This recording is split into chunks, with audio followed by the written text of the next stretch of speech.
Fur was first worn to keep people warm, before for some it became a fashion accessory. Tanning is the process which turns a pelt into leather. Today the process is much as it has always been, and the furs still provide old-fashioned warmth.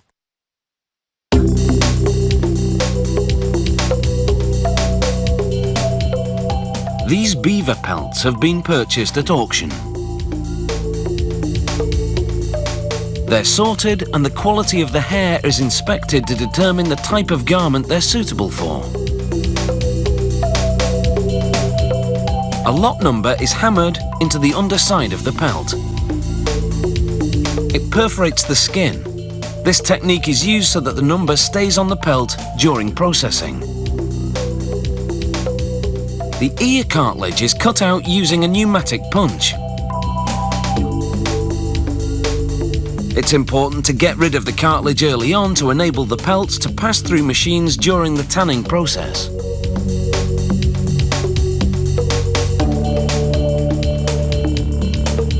The pelts are slightly dry because of preservation techniques used before they were delivered to the tanning plant. So they're put through various chemical washes to rehydrate them. The final bath contains tanning chemicals which convert the underside of the animal skins to leather. The supple leather texture will eventually allow the pelts to be shaped into garments. Between each wash, the furs go into a wringer. It spins out the excess liquid.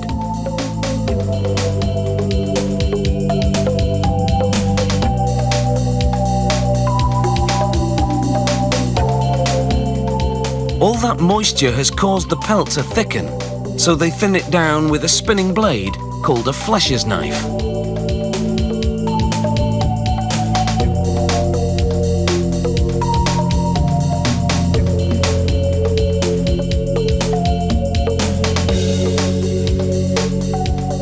You need to be an expert to wield this tool. One false move and you'll cut into those follicles and lose fur. Next, sawdust is shoveled into a large drum.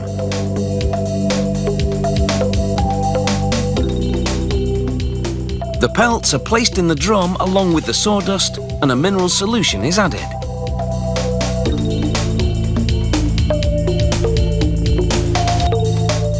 The drums turn, tossing it all for about half an hour. This cleans and conditions the leather side of the pelts.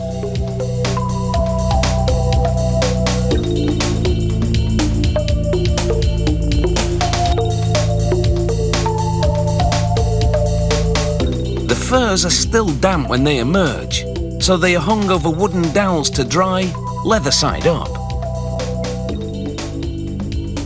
The rest of the sawdust will fall away in subsequent operations. Now the pelt's long hair is scraped off to expose the downy undercoat.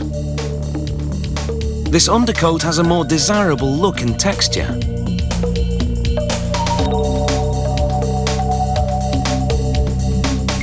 A generous amount of oil is rubbed into the leather to lubricate it.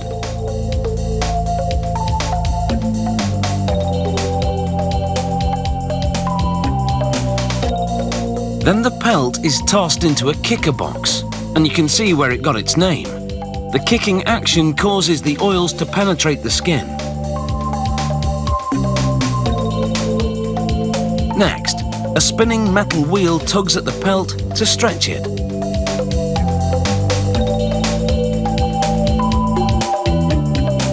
The ragged edges are cut away. Then it goes into a hot press. This irons and adds luster to the fur. After a quick brush, the pelts get one more press. Then a shearing machine cuts the hairs to an even length. They bundle up the pelts for a trip to the garment factory, where they'll be great design material.